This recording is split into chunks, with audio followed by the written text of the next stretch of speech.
Welcome to the Sports Scouting Report podcast with Lee Brecheen. 3, 2, 1. Hi, everyone. You're listening to the Sports Scouting Report. I'm your host, Lee Brecheen. We hope everybody had a great 4th of July. I heard a lot of fireworks over the weekend, tons of them. Glad my house is still standing. Hope everybody's doing well. The show today is going to be pretty interesting. We interview the Slaughter Charter head football coach, which is almost, people think of Zachary, but Slaughter's its own place. But we have the head football coach that I taped, and we've got a bunch of great questions, and we'll bring that up after I introduce the show this segment. But Coach William Myers, who spent a little time at Bell Chase, if you know that name, Myers, the Myers brothers, Higgins, Wayne Myers and his brother. Currently Coach Myers is at Bell Chase, but his brother was also the head coach at Higgins, and Williams actually kin to them and has done a great job. Came over from the middle school in Zachary and is going to be the head coach this year at Slaughter Charter. So we do have an interview with William Myers, and also I do a team preview of the New Orleans Saints, the whole team, which I hope I don't bore you, but I figure it's kind of cool to kind of mention everybody that is on the team currently. It's going to change in the next couple of months, but training camp's coming up, so it's going to change too much. They could sign a couple of free agents. They could cut some people. You know how that goes in the NFL. They've got 3 cuts, and believe it or not, starting in early August, they'll be cutting players. It doesn't take long to get down to, I don't know, is it 55 now or 53, and then the practice squad's almost 15 or 20 kids. I say kids, adults. We've got a lot of good. Me and Jace LeJeune is going to talk for about a good segment, about a good 8 minutes about former track star Richardson, who is not going to run in the Olympics. We'll debate that. And then also LSU picked up Jacob Berry. We're going to talk about that from Arizona, how big of an impact it is for LSU's baseball program. And we'll talk about LSU's football program, about how they can't lose anybody else. Key 2 deep players. They can't lose anybody else between now and September the 5th. So we're going to go take a break. When we come back, I'm going to go over the interview with our coach, William Myers of Slaughter Charter. We'll be right back. Listen, whatever you're driving right now, Tommy Harvey wants it. Bring it in to Harvey Subaru, Lexus of Shreveport, Bossier City, or John Harvey Toyota. They're paying big bucks for all trades right now. They'll cut you a check right there. Tell them Lee sent you. Welcome back. You listen to the Sports Scouting Report. This segment, we've got an interview. I was very happy to meet. You got to meet coaches where you can. And I met Coach William Myers at 7 o'clock in the morning in Zachary, Louisiana, where we did this interview at a Waffle House. Good old Waffle House. Hope they can sponsor one day, but no. Coach William Myers and me were able to sit down. He was drinking coffee, and we were talking about his program. We're talking about how, check this question out, talking about how having a 7th and 8th grade football team and how it helps the high school now that they have their first 7th and 8th grade football team at Slaughter Charter. The next question I had to Coach is how many will dress on varsity. We talk about Coach's background, and also the first 4 minutes, again, we're talking about Friday night. Was going to be like at Slaughter Charter. Coach, you were telling me about the Slaughter Charter. You're being, by the way, congratulations, first year as head coach. Y'all got a 7th and 8th grade football team now, first time. That's pretty exciting. You said because the school's 7th to 12th. Right. But y'all now have a 7th and 8th grade football team to build for the future. Right. They're going to have their own schedule. Right now we got for the summer workouts 30 kids combined, 7th and 8th, working hard. And Mondays, Tuesdays, and Thursdays is their workouts for the summer. And we just, all the coaching staff, really excited about our middle school team. We're here at Waffle House, so if you hear anything, Coach has got his nice shirt on, Slaughter shirt. It's a good looking shirt there in black and white. Creative Designs right here in Zachary. There you go. Jeff Calloway. There you go. Put that in there, man. Coach, how many will you dress, you think, varsity this year come fall? I mean, I was hoping 30 was my goal when I came in, but we're 25, 28 right now. I've got a couple kids taking summer classes, so I hope they qualify. But if not, we're very pleased with the summer workouts. We're working hard and getting stronger in the weight room, getting faster. Just a lot of hard work this summer. Coach, how many wins did y'all have last year prior to you coming on board? What was the record last year? 2 and 3 was our overall, and then we had 2 wins in district. So yeah, now with COVID. COVID, right, with the shortened schedule and all shortened games, but then got to the second round against East Iberville, which was a top seed, we had a close, just within a touchdown at halftime, and then after touchdown, we fumbled the kick return, and kind of momentum went to East Iberville. Coach Myers, you're from Baker. I got to mention that. I'm a graduate of Baker High, 1981. All right, we got that on record, Buffalo. Man. All those Baker Buffaloes. Tell everybody you were in middle school for a while in Zachary. That's Tell right. everybody you talked to Coach Brew, one of the first people, right? That's before right. You got the job. That's right. Coach Brew was the first person I went to when this job was offered to me, and we sat down. And of course, Coach Brew's first words are, "Come on in and sit down." He said, "What can I do for you?" And I tell you, Coach Brew was just awesome to me over the years since he's been at Zachary. So was Coach Weiner. I mean, they were all really great for me. Learned a lot from them, and just could reach out to them at any time, and they helped me if I needed anything. You've been all over Gretna. I had my wife from Gretna and Terrytown, and then Belle Chase. Huh? we moved to Belle Chase, lived in Belle Chase about 12 years, and then Katrina came along, and we evacuated up to Zachary. Man, I'm glad we're meeting. You drink. How's that coffee, Coach? It's delicious. I like it. It's not Good. mine if you listen to the show. I don't drink coffee. You know, I've never had a cup. Good. Don't start. Don't start. Don't start it. It's hard. Coach is meeting me at 7 o'clock in the morning. We're in Zachary right now. I'm here. I'm going to Zachary High next, and I'm going to be in Zachary all day. And this is what it's about. You know? It is. Never met Coach in person.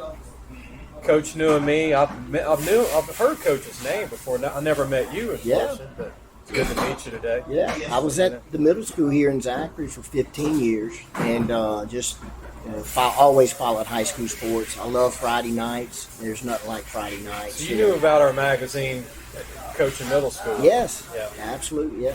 We're going to go take a break, and when we come back, we're going to have more of our interview with Slaughter Charter Coach William Myers, the new head football coach at Slaughter Charter. It's by Zachary, Louisiana, really closer to Clinton, if you want to know the truth, closer to the Clinton. It's kind of in that East Feliciana Parish area there, Slaughter Charter. We'll be right back. Looking for a used car? Harvey Autos has 3 dealerships, which means 3 times the used vehicles. They've got everything from fuel-efficient compacts to luxury models, even hybrids, and certified pre-owned with a warranty. Check out John Harvey Toyota, Harvey Subaru, or Lexus of Shreveport, Bossier City. Welcome back. You listen to the Sports Scouting Report. Our topics right now is our interview with the head coach at Slaughter Charter, William Myers. We're going to continue with the interview, and I asked Coach about 7-on-7 at Zachary High School coming up. We also asked him about expectations for the Knights in 2021 and how fans can go see Slaughter Charter play, and also ties with Stephen and Wayne Myers, I mentioned that earlier, from Higgins and Belle Chase High School, and seeing the late Chris Henry at Belle Chase and his talent at Belle Chase in the mid-2000s, who played for the Cincinnati Bengals. Remember, the late Chris Henry was a receiver, was a phenomenal player, 6'5", about 210, ran about a 4.5, was one of the best receivers in the NFL. His life was cut way too short. Check this out. You're going to enjoy these questions with Coach William Myers, Slaughter Charter. Any final words to the listeners, Coach, out there? Any besides that coffee helping you out this morning? Well, got some 7-on-7, huh? That's right. We got 7-on-7 tomorrow at Zachary. Coach Brees going to have his JV out there, and then he's got several other teams that I think we'll get on the field against. But come see the Knights this year. Come see us. It's going to be exciting. I'm telling you, we're young, but we're going to get after it, and I can't see us quitting on any game or anybody. So it's going to be tough when you line up against us. Coach, tell everybody how they can go see Slaughter Charter Academy. How can they get to the stadium? Just come up 19. If you're coming from Baton Rouge, come up 19 all the way. Come through Baker, come through Zachary, and then we're just about 10 minutes past Zachary. And there's one caution light. Take a left right there. You can't miss one it. Caution light. That's it. That's it. Well, I appreciate you meeting me this morning. But 7-on-7 is really big on Wednesdays around the state, all over. It's great to keep these kids in shape. A lot of teams going to be at Zachary Wednesday. Again, thank you, William Myers. When I first met you, I was like, "Are you kidding to Wayne Myers and all them?" And you actually are. I am. From Bell Chase. That's right, Stephen and Wayne. Higgins. Stephen's the head coach at Bell Chase. Yeah. Wayne was the head coach at Higgins for years. Bob Becknell, you coached with? Coached under Bob. Bob, awesome guy at Bell Chase a long time, and I was a running backs coach for Bob at Bell Chase. And the late Chris Henry, huh, Coach? Oh, awesome athlete. Coach Bob told us when he started high school at Bell Chase, said, "Coaches," he said, "y'all going to see this guy play on Sundays." And sure enough, they ended up with the Cincinnati Bengals, but a tragedy happened, and he lost his life. Early on, 6'5", big, tall guy. 6'5", could dunk a basketball any way, every way. Were you gone when James Wright was playing, Coach? Were you there? I was not there. I had left. Yeah, that was right after Katrina. Mm-hmm. Well, they had back-to-back receivers. Oh, there. yeah. And then 2009, they won it all. Yeah. Bell Chase won it all. Randall Mackey was from that area. That's right. And he ended up going to Baxter. That's right. You remember that? Yes, yeah. If he'd have stayed.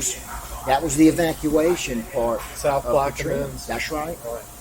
Oh, South Plaquemines was us. Bell Chase and South Plaquemines was always, we played them in the Jamboree. Oh, no. First game of the year. And it was a battle. Always a battle. Then they had Lyle Feet, who's now the coach at South Plaquemines. Played running back at Tech and South Plaquemines. The Bartholomew, so I had a bunch of those guys that played. Yeah. But they had a quarterback, Coach. You'll remember this. Can't think of his name. He was about 6'1", 260 at South Plaquemines. It's all state. Went to the Dome. They won a state title. But I never remember a guy that looked like a D tackle play quarterback in the state championship game. It'll come to me. We'll put it in on the show when we add it. But 6'1", 260, ran a 4.8. Yeah. Probably be your OD lineman at Charter Academy. He would be. He would be. Right. I'd love to have that size at Slaughter. I appreciate it, Coach. Thank you. Okay.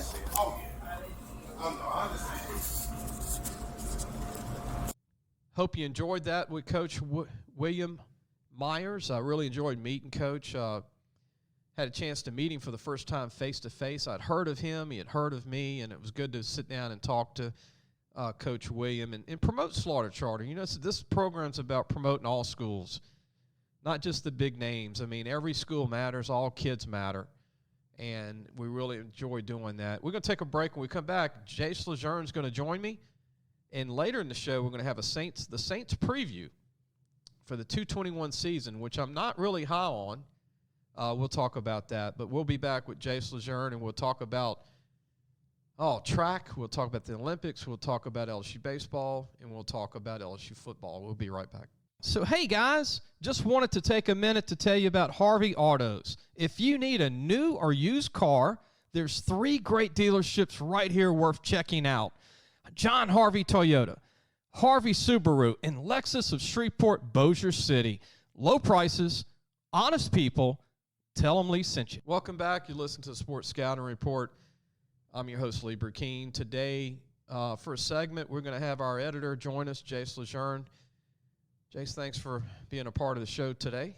No problem, Lee. Thanks for having me on once again. Always glad to be on the Sports Scouting Report. We need a little debating, man. You're our debate guy, you know. I don't know who else to put on here. Maybe my pet cat. I don't think he can talk too much, but you're pretty good at knowing your sports for a young guy because you came up through football with your dad being a coach. And the first topic I want to talk about is LSU baseball. You know, they got a new coach from Arizona who I like a lot. I think Coach is going to be really good. Coach Johnson's going to build a great I don't want to say the word build. I think he's going to win right away. I think they're going to Omaha this coming year. And they got a chance to win it because Vandy lost their 2 star pitchers, Rocker and Leiter. Mississippi State's losing just about everybody.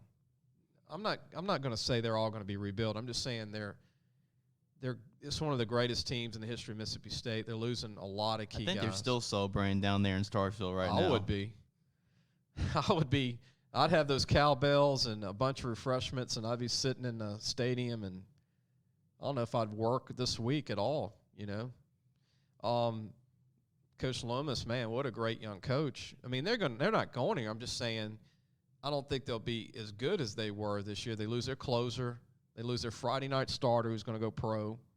They lose their top 2 or 3 hitters. That's hard to replace. Ole Miss is going to lose their top 2 pitchers to the draft.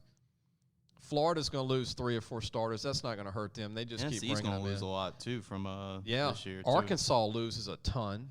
Now, he always regroups, somehow.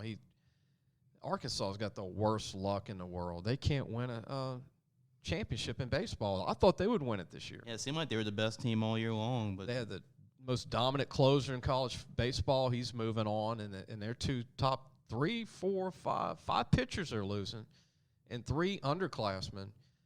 Tennessee's going to lose a lot. They're going to lose a lot from this year. They're going to lose their ace, who's a junior, to the draft, and some key position players. So what I'm saying is it's wide open to come out of the SEC, host a regional, and here's why I'm excited. You know, they return Morgan at first. They got Dylan Cruz, who's going to be one of the top players in the country, and they add, I can't believe this, and I mean I can, but Jacob Berry, who's an Arizona native from the University of Arizona. I watched them play Ole Miss, Jace. And this guy, you know, I know Dylan Cruz is good, but he is as good or better than Dylan Cruz. That's scary to have both those guys on the same team. I think he's got the best swing in the country. I'll watch Todd Walker coming up. And this kid I mean, you know, Dylan Cruz and him could go like 1 and 2 in the draft in 2 years, which is crazy. Scary. It really is scary to have both those guys on one team. And they potentially both could hit 30 home runs in a year next year. Each of them had close to 20 this year each.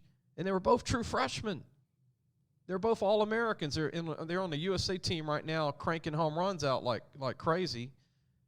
It's going to be like having 2 Bregmans on one team. Yeah, and then you got Doty coming back who had several home runs, who's really a young sophomore. Dugas, who had, you know, close to 20 home runs, could come back. This could be the gorilla ball again. And you can see LSU last year at the end in the regionals, super regionals. It seemed like that everything was clicking together with that team. You know, we'll see when the light will come on, and the light came on at the end of the last year. So let's see that momentum will carry over to the new coach and Coach Johnson. I think they're going to pick up some pitchers, too, with Coach Johnson. I think they need 3 or 4 pitchers. They only need about 3 or 4. They've got 7 really good pitchers coming back. Garrett Edwards is going to be a heck of a player. He was a freshman this year for LSU from Pipkin High School, 6'5". He'll be about 210 next year. I think this baseball team is going to look like a Skip Burtman baseball team right away. This guy's going to bring in the pitchers. He's going to hire a good hitting coach, good pitching coach. I think here's the over and under. Everybody thinks LSU is going to pick up like 12 Arizona players. That's not going to happen. The over and under, in my opinion, is going to be 3 players from Arizona. 3. If he gets the top 3 players from Arizona, it doesn't really matter. So I want him to pick up 2 pitchers. They got a couple of bullpen guys that threw 97. I'd love to get one of those. And this is sad. I mean, it's like you're taking from another school, but let's face it, you want to win, right? And then that same situation, like when Kim Mulkey went to LSU, you know, she was going to take some of her players. Right. He's already stolen a couple of his verbal commitment recruits from Arizona. I think he'll grab a couple of more of those. But I think my over and under is 3 players will transfer off the team to LSU. I don't think Coach is going to want to take more than too many. You know, it just doesn't look good. Yeah, just amount, just exactly. Just enough. Like the top 3 guys on their team. Yeah. Well, the catcher, who was a freshman All-American, said he's not leaving. So he's the other top player, Susak, but he's 6'4", 210. He's got 18 home runs this year. I'd love to get him. The LSU needs a catcher that can hit. Maybe this guy, Jacob, can change his mind. Who knows? Curve him a little bit. All right, changing the subject, it's debate track. Former LSU sprinter, the fastest collegiate 100-meter sprinter in the country, the fastest American 100 sprinter for females in the country, Sha'Carri Richardson, who's from Dallas, Texas, went pro early from LSU. She was so fast, ran like a 10.700 meters, which is unheard of. She's not going to be able to run in the Olympics because of a drug test. We talked about this, Jace. Yep. I'm a rule guy, so the rule is if you fail a drug test or a substance test, you can't place. I'm all about her not being able to participate in the Olympics. You? So my thoughts on it depends on the drug. It's performance-enhancing drugs. Now, that's crossing the line if you're using a drug to help better your performance. But since she was taking marijuana, that's a drug that it's not a performance enhancer. It actually decreases your performance. So they have to change the rules a little bit, but I mean, I still agree. Like performance enhancing drugs, yeah, you can't, qualify for Olympic event. I'm all about the rule. Now, I will say this: I think they need to change the rule in the future because, I mean, alcohol is not good. No. All right, and I'm not one to advocate to say let's make everything legal. But the rules are the rules. I'm an old school guy. And I think you got to have rules. You got to have stop signs and speed limits for stuff. So maybe she'll learn. She's very young. So she's going to run in the Olympics in the future. She's not even, I don't even think she's 20. No. She left LSU after 1 year, right? Right.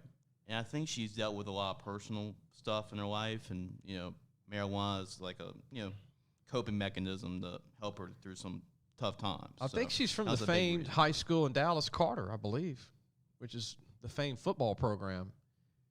And I think she was a classmate of the defensive end Cherry that's LSU on the football team. Jarrell Cherry, yep. Yeah, they were in school at the same time. How you like that? Yeah, a little tidbit there. A little tidbit there. Jarrell Cherry, who's a guy that hopefully can step up this year. He was hurt last year. 6'2", 280, ran sprints at 240, running at 4.5 in high school. Dallas Carter's home of Jesse Armstead. That was USA Today Player of the Year. Jace, that Dallas Carter team in the 80s. Yeah. Oh, that really good. I mean, all kinds of NFL and then back then, teams. Mac Brown hired the head coach. You think he knew what he was doing. That's when you could hire a coach and then you get the players. Now you can't. But he hired the coach at Dallas Carter, and they started signing all the the state championship games based on that Friday Night Lights. Odessa Permian and – Yep. So yeah, I wonder if it helped getting Richardson by having Jarrell Cherry on the campus. You never know; it never hurts. Yeah, I know LSU's track and field programs, stays for itself, national big time program. So yeah, it stays for itself. I mean, they got kids from England, Congo, Jamaica, Trinidad. Yeah, wherever you can find them. I mean, everywhere. Australia. A lot of those shot putters and distance runners and javelin throwers. I mean, they come from all over the country. And there's not a lot of scholarship money in track. No, there's not. So you got to go pro if you're offered a deal. Final segment here with Jace is I'm concerned about LSU football if they lose any more 2-deep players this summer. If you want to beat Alabama, they have 50 kids that could be on their 2-deep. LSU has about 25. They're already 25 ahead of you on guys that are 2-deep guys. Exactly. They're probably 3-4 deep, if you think about talent-wise. Right. You can't lose any more of your top 25 guys. Now, Dare Rosenthal, was he a top 10 guy? No. Is he a top 15? No. He's a starter for you at a very important position for LSU. So now you got a number problem at O-line. So if you have an injury, now you're digging into under 10 players. So now, since he's actually one of the staple guys that you can trust out there at tackle. Now you have Deckless. You put Cameron Wire out there at tackle. So Dumerville at tackle. Now Dumerville has to be ready now. No choice, right? And that's the thing. You got to count on a lot of young guys to step up at tackle now. Or do you move Ed Ingram outside, who played tackle early on in his career, because you have to, and then you bring these young guys inside like Marlon Martinez, who could play center, but now he can't be the center. Maybe he's got to be a guard because you're low on guards, moving your guard to tackle. There's so many. Look, one injury, they're going to have to do that. One domino falls over. Yeah, it creates. So LSU's too thin right now at linebacker to lose a linebacker. And, I'm just saying, if somebody was to leave at linebacker between now and August, they're already thin. Now, are they quality at linebacker? Yeah, they bring in Mike Jones from Clemson. We're going to see what he can do. They got some good linebackers coming up, but Micah Bakersfield's got to get back in his routine. He missed all of spring, re-enrolled, right? Yeah, we need a Baskerville from 2 years ago, not the one from last year. The Vandy block punt, Baskerville. Mm-hmm. And then you've got Damon Clark, who we need to see his 2019 season again. Damon Clark from Southern Atlanta. So, my point is LSU needs to hang on to all these kids. You could say compliance, you could say this, you could say that, whatever. But you can't keep losing key players to beat Alabama. And look, people don't like the word Alabama, Jace. They don't like to hear the word Alabama. And I don't even like saying it a lot. No, it's cursed around these parts. That's the team you got to beat. Unfortunately, they're in your conference, and they're on your side. Yep, SEC West on the side of the conference. I don't mean to be the downer here, but, can LSU ever get through a summer without losing a starter? Now it's tough, especially in today's age of college football and transfer portal and everything going on. It is tough, but if you are a starter for LSU, those are the guys you especially can't lose. And we talked about the two deep too. So any guys that are in the mix for a starting job or a starter, you can't lose those guys. Now third, fourth string guys like I'm not going to play, so why bother staying? You're going to lose those guys. But guys that will start for you, that's a major game changer. It's basically your top 45 players. That's your two deep punter and kicker. Right. Bama's got 80 that could be on their 45. LSU doesn't have 80 that could be on their 45. They might have 55 maybe. Not 80. Actually, is 85 scholarships? Yeah, 85 scholarships. Bama's got 85 that could be in their top 45. Mm-hmm. Right. And they're getting rid of guys right now that didn't make their top 50. Right. That's what people don't understand. They go, oh, this guy's leaving Bama. Well, they're 3 over. That's what separates it. You look at Alabama's top 20 guys and LSU's top 20 guys. Yeah, they can compete, but you got to look at the extra depth behind that, which makes that's why we're having Alabama this conversation. Yep. Right. You cannot go through an 8-game season or 9-game season in the SEC. Yeah. Yep. I think we're going back to 8. Yep. 8 out of 12 games. You can't go through 8 games with just 25 great players. Isn't that crazy to say? But you can't. You got to have 50.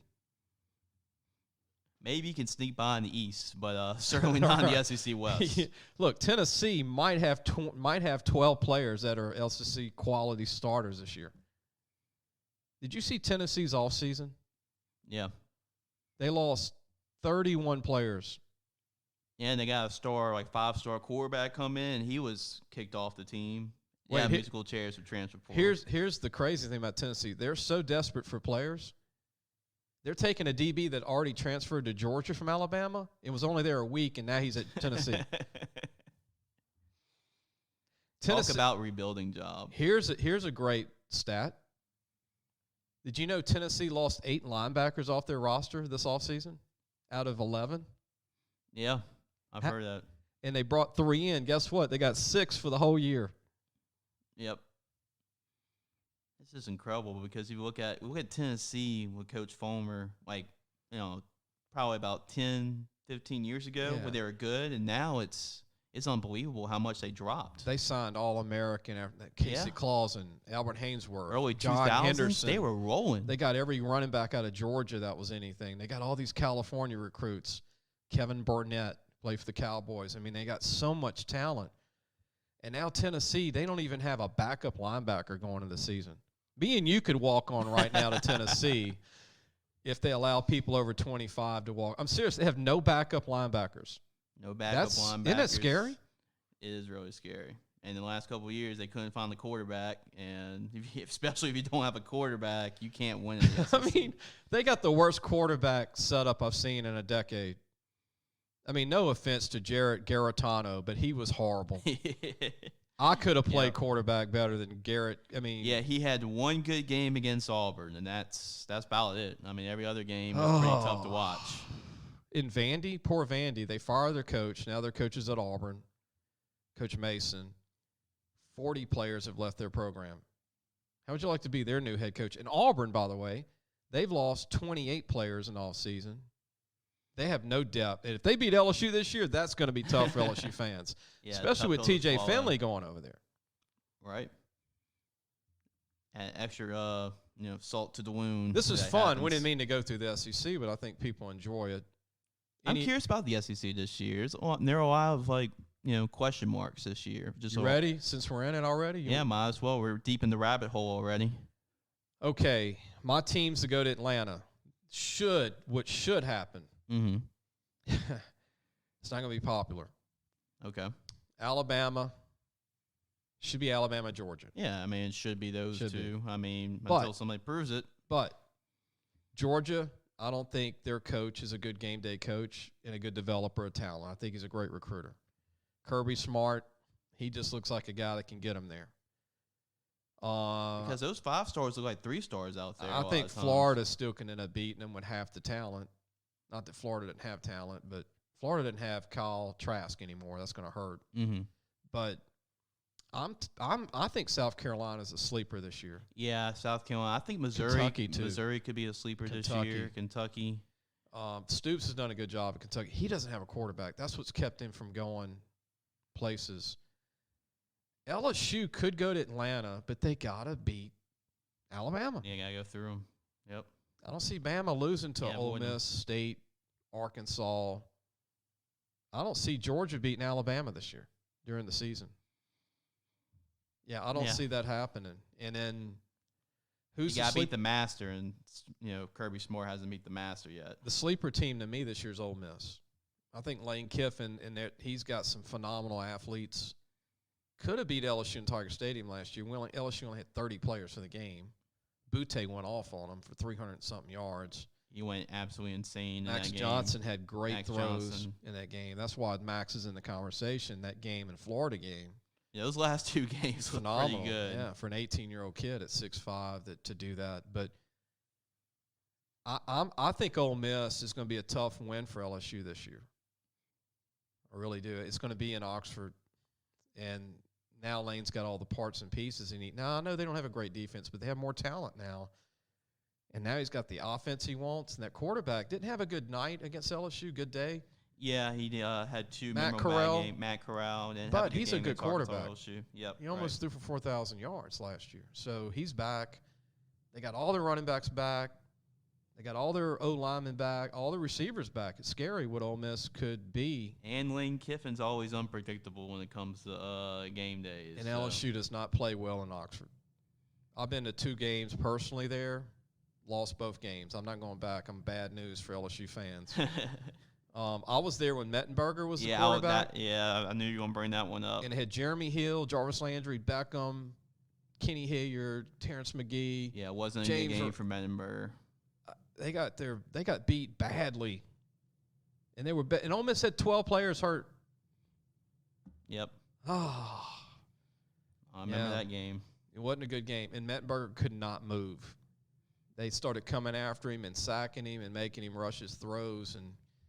And that same year, Bama beat LSU, and LSU really had a good team, but he couldn't move. Mm-hmm. And they kept – I think he got hurt in that game against Alabama. Yeah, he did. He did. It was at Alabama, and they had a lot of talent. LSU, I mean, think about it. Beckham, Jarvis Landry, Jeremy Hill, Kenny Hilliard, Terrence McGee, James Wright. And they lost like 3 games that year. Alfred Blue. Yeah. Lyle Collins. Yeah. With all that talent, they lost 3 games that year. That's why Les Miles didn't stay. That Wisconsin game and then the Auburn game, and not long after it, his final season. Yeah, that was 2016. Yep. I wonder if he'd have kept his job if they'd have caught that ball in the end zone against Auburn on the last play. Remember, it was close. That's what find that game so ironic, because the way Les Miles has won games out of his hat, Demetrius Byrd. Yep, Demetrius Byrd, the fake kick against Florida when he threw it over his back and it bounced right to the. How about the blocked field goal against Ohio State in the national championship game? It was 10-0 Ohio State that changed the game. Yep. Ricky Jean-Francois, remember that? Yep. name? Oh, I remember that name. Yep, going back. Ollie Highsmith was on that team. Mm-hmm. Man, that's when LSU had some good Miami players from Miami, Florida. Appreciate it, Jace. Oh, not a problem. Always great to talk about the Tigers. Yeah, and not always agree. It's just good. And then we're going to look, when we come back, we're going to talk about the Saints. If you like the Saints, it'll be 10, 15, 20 minutes of Saints talk. I go through the team real fast. By position, we'll be back with the Saints. Parents, are you looking for advice on getting your high school athlete recruited by the right college? Lee Brecheen is your answer. Lee has been doing it for over 30 years. He knows the ropes, and more importantly, he knows the people. Lee offers turnkey service from evaluation, creating highlight tapes in the correct format, and complete guidelines for effective communication with the schools. No matter the sport, girl or boy, no matter what grade your child is in, let Lee Brecheen help match your child to the right college fit. Go to our website, LAFootballmagazine.com, and get connected today. Welcome back. Let's talk about the New Orleans Saints. Drew Brees is retired. It's going to be really weird for a while, for me anyway, that Drew Brees is not the quarterback this year after almost 20 years. It's going to be really, really odd. And I think a lot of listeners would probably agree with me. It's just going to be different. So at quarterback, Taysom Hill you would think would be the starter. He's played a lot behind Drew, but he struggled. The more he started, the more it became harder for him to keep the job and be a quarterback.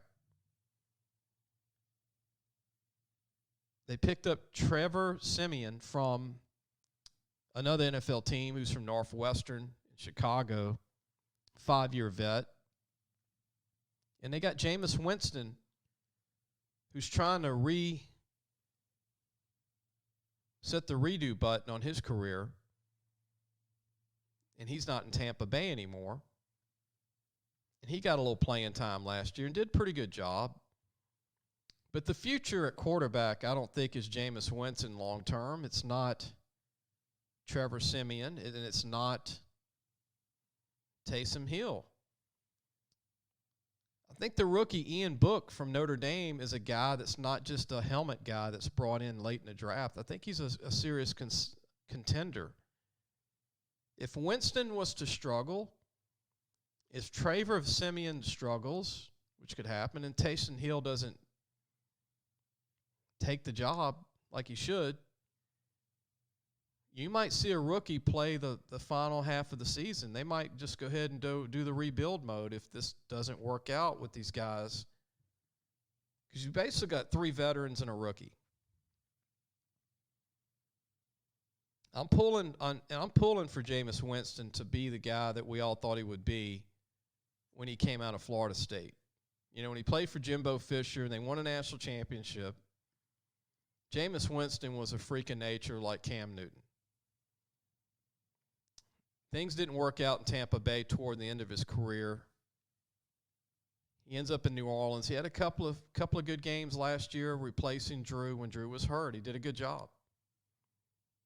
But that was along with Taysom Hill. You know, between the two of them, they could get that done. You know, and the Saints had a good defense last year before injuries hit them. When Quan Alexander got hurt, I thought that hurt the Saints' defense a lot going to the playoffs. The offensive line for the Saints, I think, is going to be really good. If Taron Armstead comes back, the vet, Eric McCoy, excuse me there, Ryan Ramczyk from Wisconsin's a stud. Cesar Ruiz from Michigan's a good player. Will Clapp still hanging on from LSU as a backup. But I want to see Andres Pete stay healthy. The former first-round pick from Stanford. He's huge, 6'7", about 320, but he needs to stay healthy.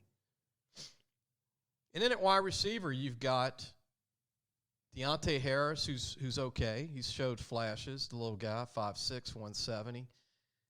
Traquan Smith, I'd love to see more from him. Michael Thomas, we know he's a future Hall of Famer if he stays healthy. Adam Troutman, I love him, the young tight end that they got as a steal, I think, out of Dayton College. I'm curious to see what this draft pick, Kawan Baker, does from South Alabama. It's going to be tough breaking in, but we'll see. I like this little Jordan Humphrey from Texas. I always liked him. He's a free agent, about 6'4", about 230, can run. He's a freak. He looks like Megatron, and they didn't have to even draft him. He came in as a free agent. Running back-wise, Alvin Kamara is a Hall of Famer. And it's just a matter of having a backup to him, right? You know, and that would be Tony Jones or Dwayne Washington from Washington Huskies. Latarius Murray, I don't know if he'll be on the team. It looks like he's solid. He's a big power guy, but he doesn't have that burst anymore that he had in Minnesota. In defense, you know, there's a good D-line at the Saints. I mean, Marcus Davenport needs to stay healthy, right? He looks like $1 million, but he always gets hurt. Cameron Jordan is a Hall of Famer. Man, he's Mr. Steady. He's a phenomenal. He's going to have some serious sacks when he's retired. He's going to have to, I don't know, he might end up breaking Michael Strahan's record when it's said and done if he can keep playing. He looks like he can play another 5 years. Cameron Jordan played at Berkeley and California University. You know, they've got a lot of good D linemen. I like Shy Tuttle, who really came on he wasn't even drafted from Tennessee, and it's his third year. He's doing a good job. And Carl Granderson is a great player. Glasgow's had his moments. And David Onamata is a stud. He just needs to stay healthy. You know, Noah Spence, the former Penn State stud who finished at Eastern Kentucky, is getting another chance. We'll see what he does in camp. Linebacker Demario Davis is one of the best in the league. I mean, I just hated to see Quan Alexander get hurt. I thought those two were going to help the Saints win a Super Bowl. But Quan got hurt, you know, going late in the year, tore his knee. Pete Werner is a rookie from Ohio State that I think will start. I think he's a great Mike linebacker. They got a great one in Pete Werner. I love this guy. Zach Bond is a second-year guy, okay. They don't have a lot of depth at linebacker. Look for them to pick up some free agents. Look for somebody in camp to make the team as a linebacker. They're not, you know, they're not very deep at linebacker outside of Davis and the rookie, Pete Werner, out of Ohio State. DB, I've got to say, the Saints have improved the last few years. They've got some really good DBs. C.J. Gardner-Johnson's a great player from Florida. Malcolm Jenkins looks like he's about 25 again. He's almost 38. He's done a phenomenal job. Marshawn Lattimore's a great player, just needs to stay healthy. Patrick Robinson, he's a good player. And Marcus Williams. You got P.J. Williams. You also have J.T. Gray from Mississippi State in camp, see what he does. And the rookie from Stanford, Paulson Adebo, who's a corner. We'll see if he works out. And for the first time in 20 years almost, the Saints have a new punter, Blake Gillikin. Isn't that crazy? No Brees, no more punter. The original Super Bowl champ players that were left are no longer on the team. There's no players left, I think, from that Super Bowl win. I'm pretty sure there's no one left except Cameron Jordan, I think. Cam Jordan might be the only one left from that Super Bowl. Isn't that amazing? One player still on the team. You got Jalen McCleskey in camp as a free agent. We'll see how he does. Played at Tulane. You got another punter, Nolan Cooney, Syracuse, free agent. He's a great punter. He had a good game against LSU a few years ago. But there's some good players in camp. We'll see what happens with some of these free agents. The Saints are good at shopping and signing players, but I think it's going to be a down year. I really do. I think the defense is going to have to carry this team. Kamar is good. Thomas is good, but you got to be able to throw it on 3rd and 5. You got to move the chains. You got to win close games.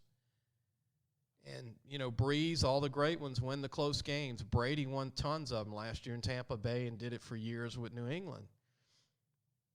But you got to win close games. And, when the game's tied, and you're playing Tampa Bay, can Jameis Winston, Taysom Hill, can they win close games? Can they throw the ball and convert 3rd downs?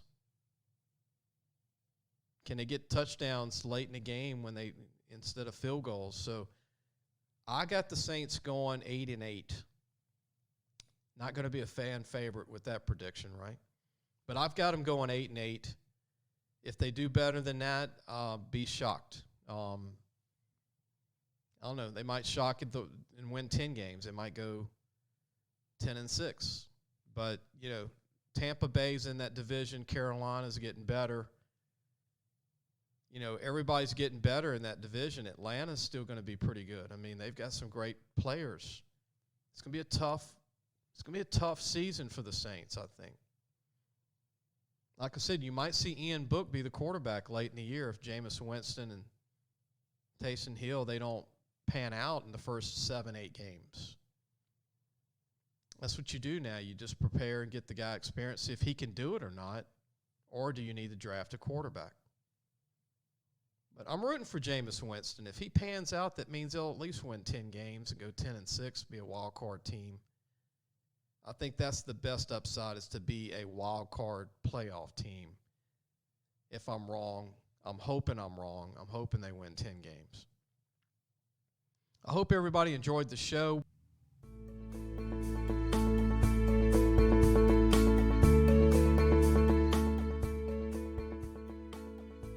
Thanks for listening to the Sports Scouting Report podcast with Lee Brecheen.